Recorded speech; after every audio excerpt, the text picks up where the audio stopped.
Hi everybody, Adam here.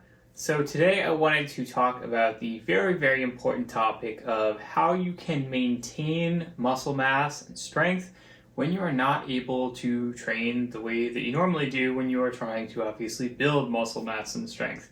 The reality is simply that we're not always going to be able to train unbroken for long stretches of time. Life is always going to get in the way, things are always going to happen, and that is going to, make it hard to follow a program consistently.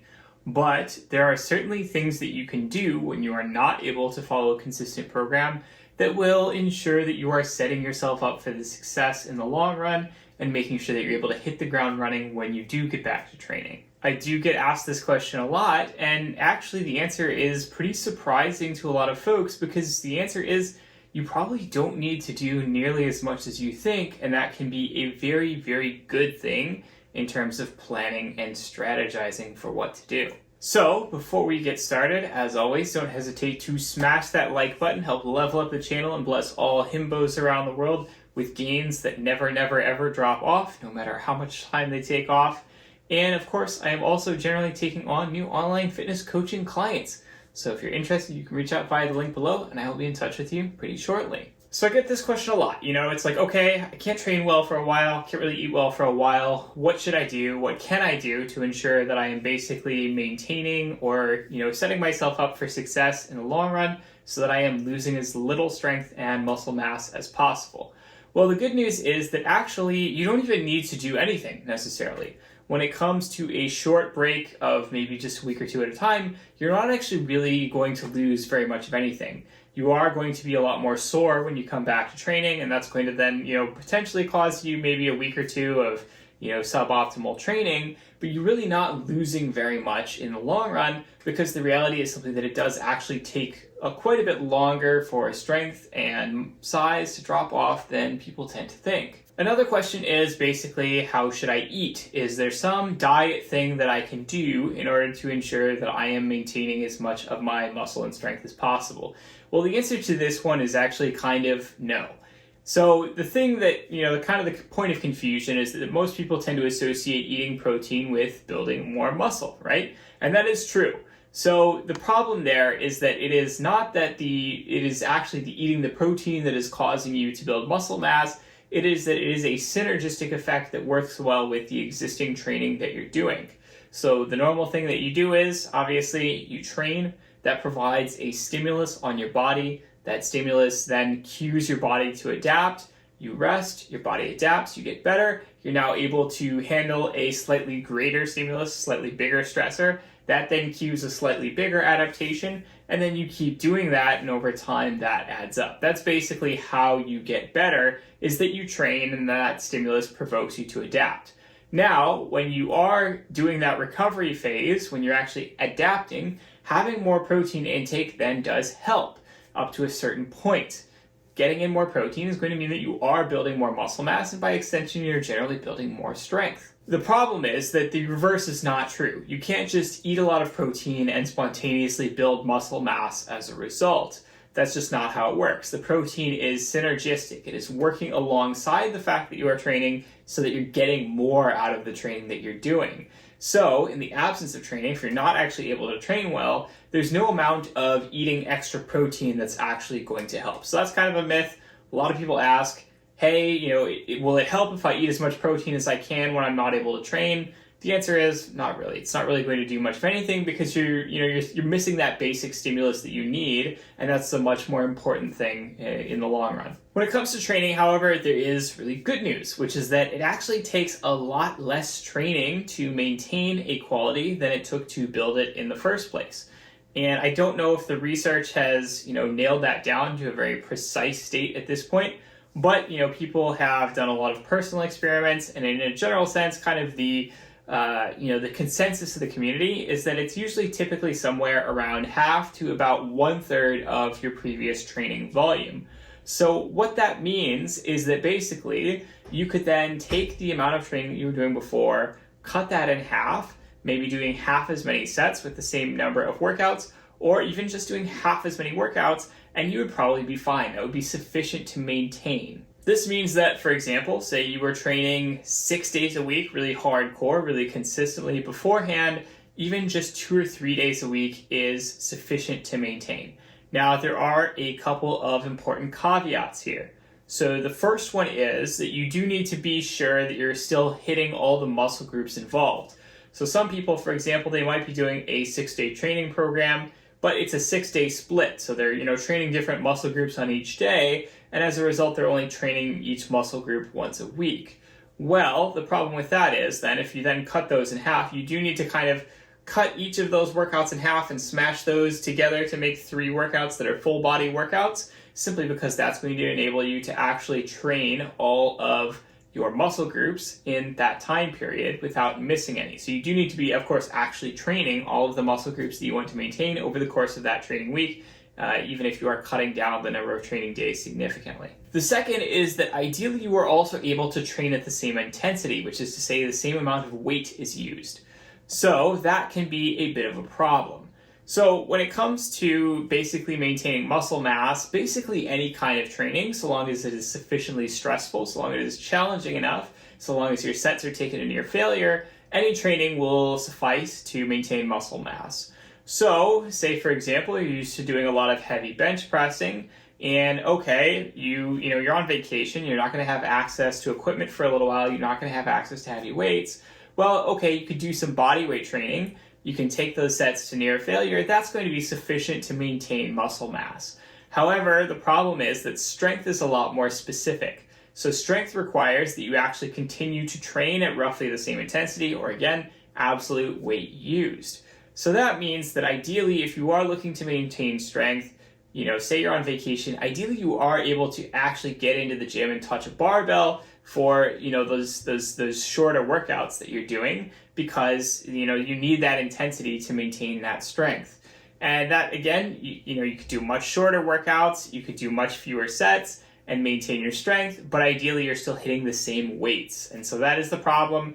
A lot of us on vacation, we don't have easy access to a squat rack, we don't have easy access to a gym with a lot of heavy weight, and so, we end up doing a lot of body weight stuff, and so it is slightly suboptimal. It's obviously going to be a lot better than nothing, doing some body weight training when you're used to really heavy training, but ideally you would be able to do some heavy training, again, just at a lower volume. At a bare minimum, even just a single workout per week is going to really go a long way. There are, of course, diminishing returns, to, basically just the more workouts you do in a week, the less you get out of each additional workout anyway. So even if you're just able to do one full body workout, ideally hitting every major muscle group, ideally training all the major barbell movements, ideally hitting all of the stuff at roughly the intensity that you want so that you can maintain all of your strength, that would be ideal. At least one. Now, of course, the problem is that, on vacation or, when you don't have access to a gym or whatever the case is, sometimes even just getting in one can be pretty tough. But again, if you can just get that one in, that's going to basically prevent pretty much all, you're not really going to lose anything meaningful. It really doesn't matter.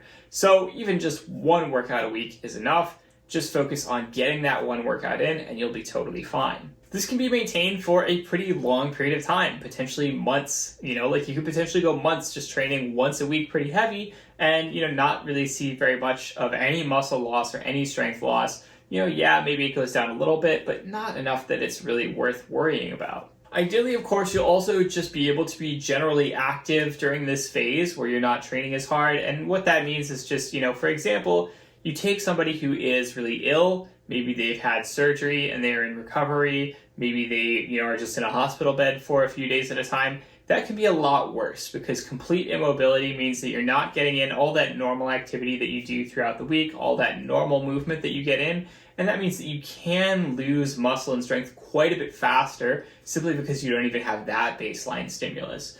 So that's another thing to look out for is obviously you can't necessarily plan or avoid 4 times that you're going to be under bed rest or anything like that, but ideally you'll be able to maintain at least some baseline level of movement. You'll be able to do at least something, in terms of moving around, getting your steps in, elsewhere, so that you are not just, turning into a complete couch potato. So what does this mean strategy-wise? How can we plan around this? What are the implications of this? How can we think about this? Well, one thing that's really important to understand is that this is basically what athletes do when they are strategizing, planning what their, yearly routine is going to look like. When you look at the training of an athlete who has a very specific on-season and off-season period in terms of competing and not competing, what do they do during their off-season? Well, they spend their off-season basically pushing themselves hard, trying to develop their baseline levels of strength, musculature, speed, endurance, and so on. They are really focused on training in the gym and wherever, so that they can actually build up those qualities. Then, conversely, when they start to have their on-season start, a lot of their training shifts to be focused on being very specific, which is to say focused on their actual sport. So they're going to be doing a lot of practice matches. They're going to be doing a lot of, actually very specific training with whatever it is that their sport entails, so that they can be ready to then, go out and actually compete. And so during that time, you'll see that they will typically pull back to a more maintenance level in terms of their gym workouts, so that they can maximize the amount of energy that they have for everything else, and they can strategize around that. That's a pretty tried and tested formula that is kind of just how athletes do things in most sports. It's a tool that we can use to understand how we should structure our vacations. Like I've always said, nobody ever wants to work out on vacation. That's just a thing that happens. You are taken out of your normal routines, you are taken out of your normal lifestyle, and you're on vacation to have fun, right? So unless you just really, really enjoy working out, the freaks like me, for example, you're just not a person who's going to, go on vacation to wherever and be like, you know what sounds really exciting to me? I'm going to hit the gym. That's me. That is me, but that's probably not you. And so the reality is that most people, I can't tell you how many clients, it's like they go on vacation and they're like, okay, yeah, I'll definitely try and hit a couple workouts, and then they hit like 1 or 0. And that's pretty normal. And there's nothing to be ashamed about there. Again, it's like, you're in a situation where you're not set up to succeed in any kind of sense when it comes to a fitness routine. So, and I don't even work out on vacations that much. I don't even try to. Usually I just try to, again, just get in 1 workout here or there. So, it's something where you can strategize around vacations. If you can just hit 1 workout, on a week-long vacation, feel proud of yourself. That's great. That's really all that you need to do. And that's something also where, a bigger benefit out of it is not necessarily just going to be that, you're preventing yourself from losing strength or muscle mass, because again, 1 week, probably not really going to do that much. But the bigger thing is that it is setting you up to succeed when you return. So you are staving off the very normal process where, you take a week off, your body gets resensitized to activity, you come back and train again, you're incredibly intensely sore, everything sucks, you hate your life, and so on. So if you get in just that 1 workout during your vacation, and then you get back to it the next week, yeah, you might get a little bit extra sore, but not much. And that'll be, that'll just really, again, just set you up to succeed, set you up to hit the ground running when you get back from vacation. Again, even just 1 workout does that. So you don't even really have to do that much. Another use you can get out of this is basically hey, you've decided to train something new. You're just hey, I used to be a runner and now I want to try lifting weights. Or hey, I used to be, a lifter and now I want to try, powerlifting in particular, or strongman, or whatever. You can then say, okay, well, whatever I was doing before, I will do a maintenance level of volume for that specific style of training. And then that gives me a lot more energy to focus on my new style of training. Again, this is basically just the same thing as what athletes do, but, on a more individual level. Hey, you want to try something new, you can now refocus your energy into focusing on these new goals without losing all of the hard work that you put into training for your previous goals. And then the last one, which is also incredibly important, is taking time off. You can just take time off. You can just take time to relax. You don't have to train. You can say to yourself, you know what? I'm just going to take a month where I just train at maintenance level. I'm going to focus on cooking. I'm going to focus on learning the piano. I'm going to focus on hanging out with my kids. I'm going to focus on, posting as many pictures of my butt on TikTok as possible. I don't know what it is that people do these days with their free time, but those are all things that you can do. You can do so many things. You can just open up, your life to have more free time to do other things. That's totally fine too. You don't have to train all the time. Even intensely serious athletes, often take time off. I can't even remember. There was this one story about this Russian weightlifter who claimed that he had basically taken 3 months off where he just did nothing but cardio or something like that, which was very silly because he's a world-class, Olympic weightlifter. People do stuff like that. Nobody is a machine who just trains endlessly for one specific goal and gets better and better at it forever. That's not how people are. We like to take time off periodically, especially if you've been doing a very hard training cycle. You've really pushed yourself. You're really proud of the work that you've accomplished. It's totally normal to say, you know what? After all of that, I'm going to take a few weeks off, train at maintenance, just let myself rest and recover, and then get back to it in a month or whatever the case is. And then, of course, there's also just, that's basically what people do when they deload, when they just take a deload week. They've been training hard for a while. They take a week off, maybe do a maintenance level of volume, get back to it next week. Pretty normal.